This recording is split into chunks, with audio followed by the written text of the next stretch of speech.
नमस्कार, एक बार फिर से स्वागत है आपका मेहता सर की क्लास में। वेलकम इन मेहता सर की class. Today we are going to take a next topic from science class 8th book, chapter number 1। As we all know, जैसा कि हम सभी जानते हैं कि हमने इससे पहले के 8th क्लास के वीडियो में इसी चैप्टर का लास्ट टॉपिक जो पढ़ा था उसके आगे का ये टॉपिक है। आज का हमारा टॉपिक है एग्रीकल्चरल प्रैक्टिसेस, कृषि पद्धतियां। जैसा कि हम सभी जानते हैं कि पिछले क्लास में हमने ये जाना था कि फसलें कितने प्रकार की होती है, मुख्य फसलों के प्रकार के अलावा वे फसलें किन किन ऋतुओं में, किन किन सीजन्स में बोई जाती हैं। तो अब इसके आगे हम पढ़ रहे हैं एग्रीकल्चरल प्रैक्टिसेस, कृषि पद्धतियां। कृषि से हम किसी न किसी तरीके से हम सभी जुड़े हुए हैं और आप में से भी, आपके परिवार में से भी कोई ना कोई कृषक होगा या कृषि से संबंधित किसी का फार्म हाउस होगा। तो हम कृषि यानी खेती के बारे में बहुत कुछ जानते हैं, लेकिन साइंटिफिक रूल जो होता है किसी चीज को जानने का, वह हमें अधिक जानकारी प्रदान करता है और वही जानकारी हमें इस चैप्टर में दी गई है। जैसे खेती करने के लिए एक किसान बहुत सी एक्टिविटीज से गुजरता है। Many activities are undertaken by farmer to cultivate crop, यानी वे सभी गतिविधियां जिनको एक किसान जिन गतिविधियों को पूरा करता है फसल उगाने के लिए, उन्हें कृषि पद्धतियां या एग्रीकल्चरल प्रैक्टिसेस कहते हैं। अब इस पद्धति में या एग्रीकल्चरल प्रैक्टिसेस कहो, कृषि पद्धति कहो या एग्रीकल्चरल स्टेप्स कहो, कृषि के चरण कहो, एक ही बात है।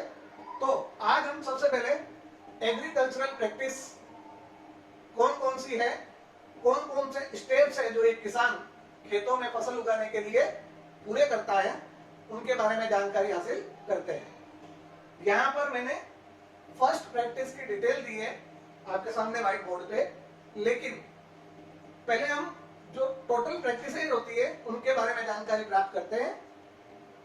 There are 7 types of agricultural practices, यानी कृषि पद्धतियों के 7 प्रकार हैं, 7 चरण हैं, 7 स्टेप्स है। फर्स्ट स्टेप, जैसा कि हम सभी जानते हैं कि खेती करने से पहले क्या किया जाता है, खेतों को जोता जाता है। तो जुताई या अकॉर्डिंग टू बुक इस स्टेप को कहा जाता है प्रिपेयरिंग ऑफ सॉइल, मिट्टी को तैयार करना। दूसरा second step sowing, SOWING, sowing यानी बुआई, बीजों को बोना। तीसरा स्टेप है third step adding manure and fertilizers, यानी खाद या उर्वरक देना।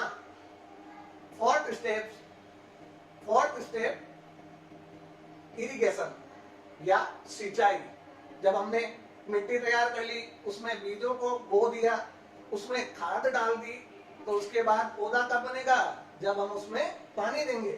तो फसलों को पानी देने की प्रक्रिया को सिंचाई कहा जाता है, इंग्लिश में इरिगेशन, जो फोर्थ स्टेप है।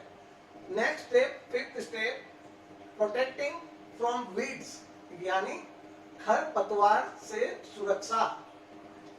जब हम खेती के कार्यों को देखते हैं तो मारवाड़ी में कहा जाता है निनाड़, यानी जो फसल हमने बोई है उसके अलावा उन फसल के आसपास अनावश्यक पौधे उग जाते हैं, जिन्हें खरपतवार या वीड्स कहा जाता है। ये वीड्स हमारी फसलों के लिए घातक होते हैं, क्योंकि ये हमारी फसलों के लिए जो पानी हम मिट्टी में डाल रहे हैं, हमारी फसलों के लिए जो उर्वरक हम मिट्टी में डाल रहे हैं, हमारी फसलों के लिए जो पोषक तत्व मिट्टी में मौजूद हैं, वो इनके द्वारा बांट लिया जाता है। जो अनावश्यक पौधे हैं वो उनके भोजन में से अपना भोजन भी खींचते रहते हैं, जिससे पौधों को पूरा पोषण नहीं मिल पाता और फसल नष्ट हो जाती है। इसलिए इस स्टेप से खेती के कार्य में प्रोटेक्शन, सुरक्षा की जाती है कि फसलों के आसपास कोई अनावश्यक पौधा यदि उग गया हो तो उसे उखाड़ कर फेंक दिया जाता है मैनुअली, यानी हाथों से। Next step, sixth step, harvesting, यानी हमने सबसे पहले मिट्टी तैयार की फर्स्ट स्टेप में, दूसरे स्टेप में बीज बो दिए, तीसरे स्टेप में उसमें खाद डाल दिया, उर्वरक डाल दिया, चौथे स्टेप में हमने उसमें पानी दिया, सिंचाई कर दी, पांचवें स्टेप में हमने अनावश्यक पौधों को हटा दिया यानी खरपतवार से सुरक्षा कर दी। छठे स्टेप आता है कि अब फसल जब तैयार हो चुकी हो तो उसकी कटाई, उसे कहा जाता है हार्वेस्टिंग, कटाई।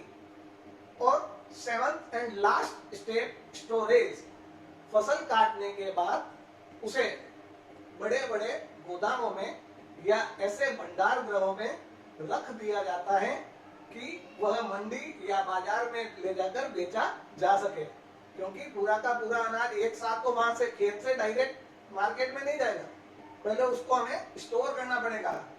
तो जो किसान होता है उसे स्टोरेज की जरूरत पड़ती है कि जब वो फसलों की कटाई कर लेता है उसके बाद उस अनाज को, फसलों से प्राप्त उत्पादों को भंडारित करता है भंडार गृहों में। तो लास्ट स्टेप हमारा है स्टोरेज।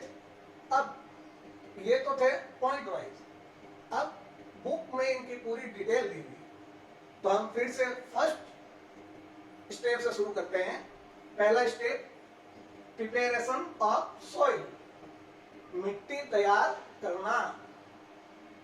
जैसा कि हम सभी जानते हैं कि खेतों में बुआई से पहले ट्रैक्टरों के द्वारा, अभी इस समय में, वर्तमान समय में ट्रैक्टरों के द्वारा किया जाता है जुताई का काम। पहले बैलों पर हल जोतकर उससे जुताई का काम होता था।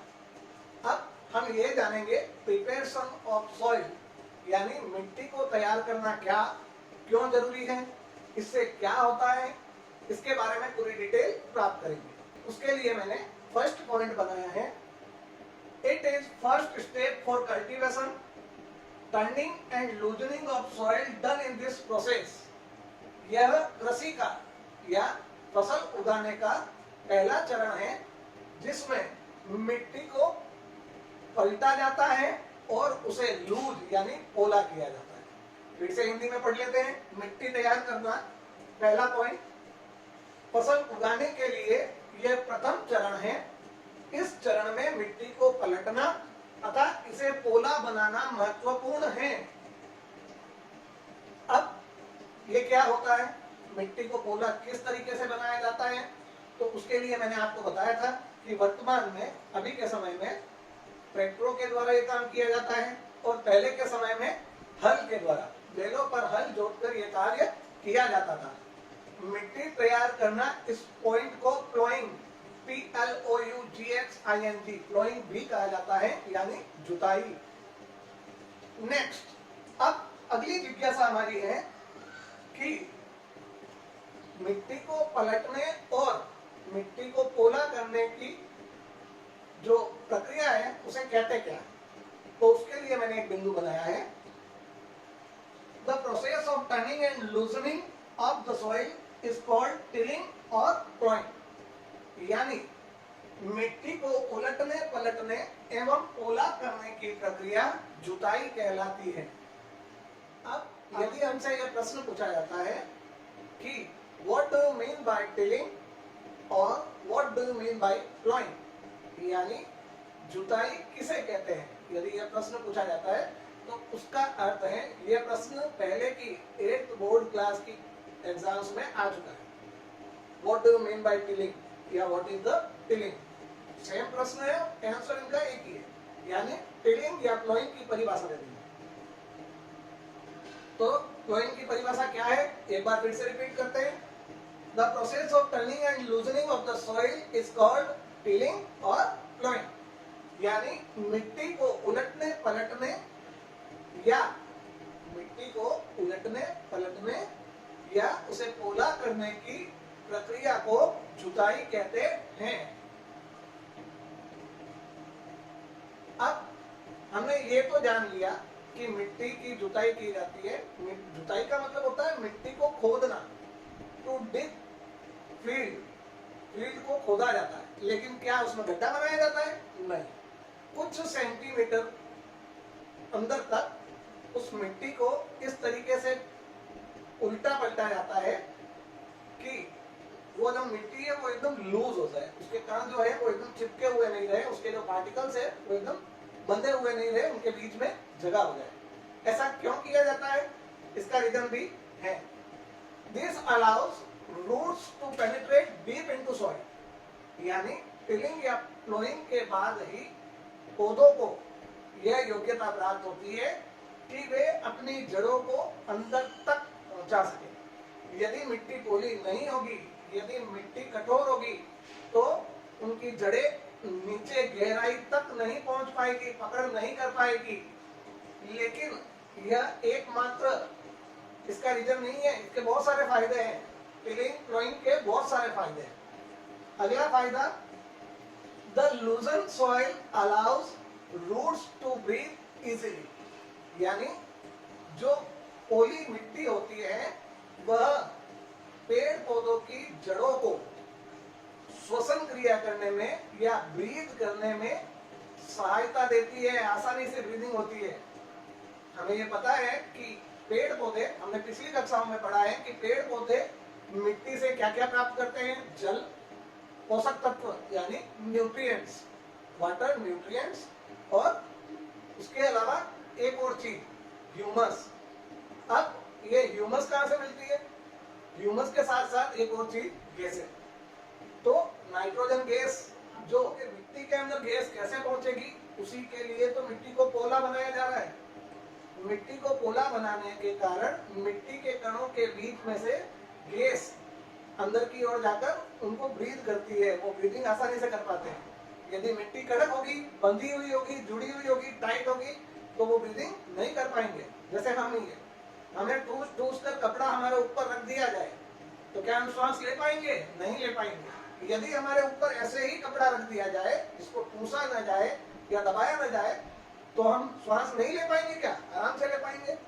तो इसी का मतलब है कि पोली मिट्टी जो है पौधों को ब्रीथ करने में आसान कर देती है। तो अब बात की मैंने ह्यूमस की। What do you mean bye humus? Humus एक नेचुरल ऐसा पोषक तत्व है जो जमीन में पाए जाने वाले केंचुए, नाम सुना होगा आपने, अर्थवॉर्म्स, केंचुए जो होते हैं, वो उस मिट्टी को उपजाऊ बनाते हैं और उस उपजाऊपन की वजह से ह्यूमस बनता है। यह ह्यूमस क्या कार्य करता है? What does humus do? Humus ये करता है कि वह मिट्टी को नम बनाए रखता है। जैसे आपने सिंचाई तो कर दी, लेकिन पूरे दिन तो आप पानी चलाते नहीं रहोगे, तो मिट्टी ज्यादा देर तक नमी बनी रहे मिट्टी में, ये कार्य ह्यूमस का होता है। और ह्यूमस कैसे बनती है? It promotes growth of earthworm and microbes in the soil. ये पॉइंट किसके लिए है? प्रिपरेशन ऑफ सॉइल के लिए। जैसा हम अभी हमने 2 पॉइंट पहले पढ़े थे कि this allows roots to penetrate deep into the soil. दूसरा हमने पढ़ा था the loosen soil allows roots to breathe easily. और तीसरा पॉइंट कि ये मिट्टी को तैयार करने से क्या होता है, उसका तीसरा पॉइंट ह्यूमस से रिलेटेड है। It promotes growth of earthworm and microbes into the soil. यानी पोली मिट्टी, मिट्टी के अंदर रहने वाले सूक्ष्म जीवों और केंचुओं को पनपने में, उनकी वृद्धि करने में सहायक होती है। यदि मिट्टी टाइट होगी तो केंचुए, अर्थवर्म उसके अंदर नहीं पनपेंगे। और आपको यह पहले भी पढ़ा होगा या सुना होगा आपने कि केंचुए किसी भी खेती की भूमि के लिए कितने जरूरी है। वे जीव मिट्टी की दशा बदल देते हैं, मिट्टी के उपजाऊपन, फर्टिलिटी को बदल देते हैं। तो ह्यूमस जो है वह भी माइक्रोब्स के कारण ही बनता है। जैविक खाद या माइक्रोब्स यानी सूक्ष्म जीव या अर्थवर्म, केंचुए, ये सब जो है मिट्टी में ह्यूमस बनाने के कारक है। They are responsible for that. तो ह्यूमस क्या करता है? मिट्टी में नमी को बनाए हुए रखता है। अब नेक्स्ट पॉइंट अपना कि आप मिट्टी तो तैयार कर रहे हो, लेकिन मिट्टी को तैयार करने के लिए किन चीजों का इस्तेमाल करते हैं? What we use to prepare soil. तो प्लोइंग टूल्स, यानी जुताई के औजार, प्लो और कल्टीवेटर, ये तीन जो औजार हैं ये जुताई में यूज किए जाते हैं। जुताई के औजार कौन कौन से हैं? हल, कुदाली और कल्टीवेटर। हल तो वही जो पिक्चरों में हमने देखा है पुराने जमाने में, या आज भी वो कृषक जो ट्रैक्टर को हायर नहीं कर सकते या परचेज नहीं कर सकते, वे आज भी हल से जोतते होंगे। तो सबसे पहला जो औजार था, पारंपरिक औजार, वह था हल, जिसको इंग्लिश में कहते हैं प्लो। दूसरा कुदाली, हो। ये हो जो होता है, इससे क्या किया जाता है, जब अगला पहले हम पढ़ लेते हैं कल्टीवेटर। कल्टीवेटर यानी आपने देखा होगा कि ट्रैक्टर के पीछे इस तरीके से बने हुए बहुत सारे लोहे के पत्तियां बनी हुई होती है और उससे खेत को जोता जाता है, मिट्टी को पोला किया जाता है। और मिट्टी को पलटा किससे जाता है? हमारे यहाँ मारवाड़ी में कहते हैं तविया, यानी तवे की तरह आकार के गोल गोल लोहे के एक सांचे पर बने हुए होते हैं, वो घूम के मिट्टी को उलट पलट करते हैं। तो ये जो चीजें हैं कल्टीवेटर, और कल्टीवेटर से हम जब जुताई कर लेते हैं तो उसके बाद फिर भी उसमें बड़े बड़े सॉइल क्रम्स बच जाते हैं। सॉइल क्रम्स यानी बड़े बड़े ढेले की तरह, ढेले बड़े बड़े पत्थर के आकार की मिट्टी जो जुड़ी हुई होती है, उनको भी भुरभुरा करना जरूरी होता है, उनको भी लूज करना जरूरी होता है। तो वहां पर हो या कुदाली का यूज किया जाता है। यदि खेत में जुताई हो गई और उसके बाद देखा जा रहा है कि कहीं ढलान ज्यादा है, कहीं ढलान कम है, मतलब उतार चढ़ाव है जमीन में, तो ये भी नुकसानदायक होता है खेती के लिए। तो उसके लिए क्या किया जाता है? लेवलिंग। एक लेवलर आता है जिसके द्वारा उस पूरी जमीन पर उसको घुमाकर एक लेवल में किया जाता है। यह लेवलिंग कहाँ पर यूज होती है? इस लेवलिंग से क्या होता है, जब आप सिंचाई करोगे तो यदि भूमि में उतार चढ़ाव होगा तो कुछ जगह ऐसी बच जाएगी जहां पर सिंचाई के साधनों द्वारा पानी नहीं पहुंच पाएगा, या तो ढलान चढ़ाई हो जाएगी तो वहां नहीं पहुंच पाएगा, कहीं गड्ढा ज्यादा है तो वहां पे रुक जाएगा, उससे आगे नहीं जाएगा। तो इसलिए लेवलिंग भी कई खेतों में की जाती है, लेवलिंग भी जरूरी है। अब अगला point, turning and loosening of soil brings the nutrient rich soil to the top so that plants can use the nutrients. यानी मिट्टी को पलटने और पोला करने से पोषक तत्व या पोषक पदार्थ ऊपर आ जाते हैं, जिससे पौधे उन पोषक तत्वों को आसानी से प्राप्त कर सकते हैं। तो इस प्रकार से हमने ये ध्यान लिया कि मिट्टी को पलटने से क्या होता है, मिट्टी पोली होगी या मिट्टी पलटी रहेगी तो उपजाऊ मिट्टी ऊपर आ जाएगी। दूसरी बात, जड़ों को अंदर की ओर पकड़ करने में आसानी रहेगी। तीसरी चीज, जब मिट्टी पोली होगी तो रूट्स यानी जड़ें जो हैं आसानी से ब्रीथ कर पाएगी, श्वसन कर पाएगी। और last and final, it promotes growth of earthworm and microbes in the soil. यानी जब हम टिलिंग या प्लोइंग करते हैं तो उससे उस मिट्टी को उपजाऊ बनाने वाले माइक्रोब्स यानी सूक्ष्म जीव और अर्थवॉर्म यानी केंचुए पनपने की वृद्धि दर ज्यादा हो जाती है, उसमें आसानी से पनपते हैं वो, और वे जब पनपेंगे तो मिट्टी में ह्यूमस की मात्रा बढ़ा देंगे, मिट्टी को अच्छा बना देंगे, उपजाऊ बना देंगे, फर्टाइल बना देंगे, जिससे फसल अच्छी प्राप्त होगी। आज के इस टॉपिक के साथ इतना ही, फिर मिलेंगे नेक्स्ट लेसन में इससे आगे का भाग। तब तक के लिए जुड़े रहिए हमसे और लाइक एंड सब्सक्राइब जरूर कीजिए। यदि कोई भी किसी भी स्कूल का बच्चा 8, 9, 6, 7 जो भी वीडियो हम बना रहे हैं उस क्लास में है, तो उसको हमारा वीडियो दिखाने की कृपा करें, उनको वीडियो शेयर करें ताकि वो इससे लाभ प्राप्त कर सके। धन्यवाद।